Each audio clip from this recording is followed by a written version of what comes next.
What was it like for blacks in Hollywood back when you were making this in '71? At that time, there was nobody. Gordon wasn't there yet. Ozzy wasn't there yet, and I embarrassed Hollywood to the point that they then had to find directors.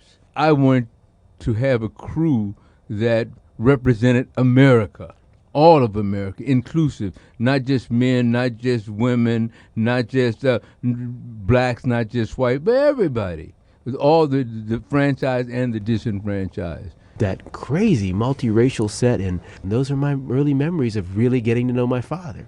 He wasn't just out there trying to make money or whatever. He was really standing for something and changing what we would see now in film. Melvin Van Peebles was one of those first filmmakers to use the silver screen to not just make entertainment, but make edutainment, to really stand for something. And is it true on opening day they have the scene of you sitting in the theater and there's just three people in there and you're sweating it out? There was a lady about 65 and her mother got up and walked out. But they didn't just walk out. They went to the box office and asked for their money back. Can you imagine this cavernous theater that people walk in, and I said, my first customers, because I have got everything on the line. And then they walk out, but by that evening there were lines all the way around the block.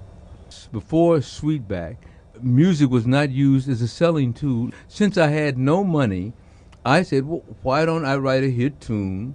Then when they play the hit tune, that becomes my advertising for the film. And then the DJs got behind me because many newspapers wouldn't even carry an ad for the film.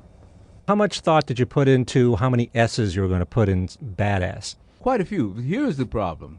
The newspapers wouldn't take even a word such as darn. So I had to sort of misspelling B-A-A-D-A 5 S's so people could say Baadasssss or something like this. Or technically it's French, Baadasssss. So if someone said, no, it's not a real word. When you look back at Watermelon Man, what do you think? How does that movie hold up? I look at all those as stepping stones. That gave me the perceived power to make Sweetback. Now, I know you're going to be too modest to answer this question, so I'm going to ask Mario. Mario, where do you think your dad stands in Hollywood history? They teach about Sweetback in all the film schools now. It's in that landmark book of films. And then now, in retrospect, they understand how it's like the Wright brothers. To do the Wright brothers, you kind of have to know there was no such thing as aviation before this. And this was not just a change in black cinema, but a change in independent cinema. So really, it's kind of being the godfather of not only soul cinema, but independent cinema.